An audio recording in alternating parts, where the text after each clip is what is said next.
Good morning. Welcome to the Art of Metaphor with Elena Harder. Yesterday I was driving and there was traffic ahead of me and I went, I don't know about this. Kind of late. I don't like sitting in traffic. It's like we were going like 80 to like 20. It sucked. And so we're driving along and I'm like, this is not going to help my being lateness.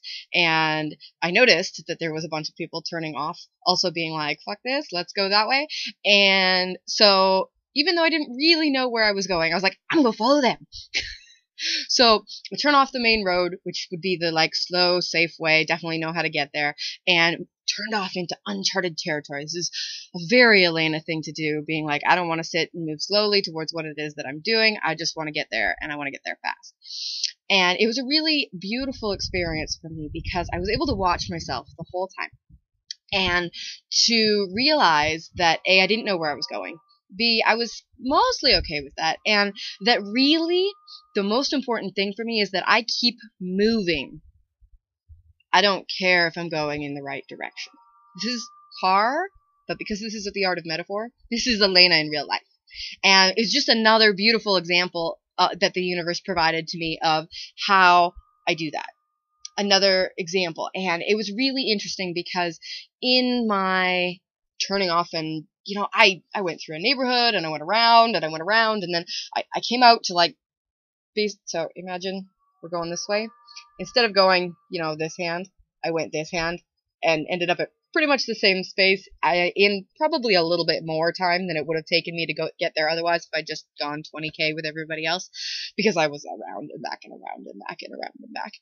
And it's really beautiful because I thought my intention in taking the speedy route was to get there faster. And what I realized while I was frustrated while taking the speedy route was that that was not why I made that decision. I thought it was because I wanted to get there faster. And what I realized is that it's actually because I wanted to keep moving. There's a difference, and is a very important difference, because I then understood the reason for my decision. I was frustrated that I wasn't going to get there in time anyway, even though I'd taken the fast route. And when I could see that the reason I had made that decision, because there were a couple other spots along that twisty route where I was getting slowed down, and I realized that without fail, I will take the path of least resistance, the path where I get to keep moving at the speed I want to keep moving.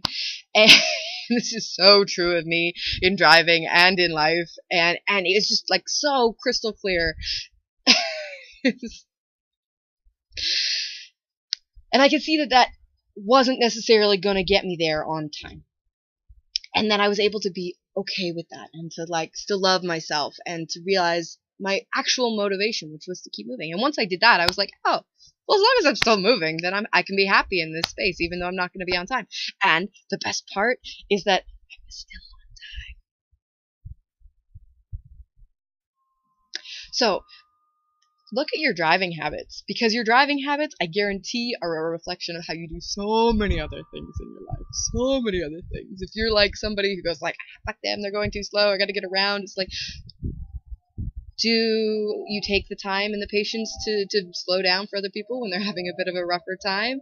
Or do you just like skirt by them? And neither one of them is wrong.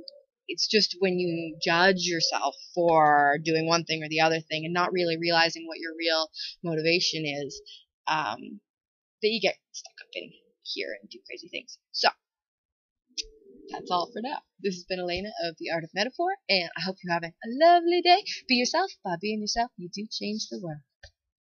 Bye.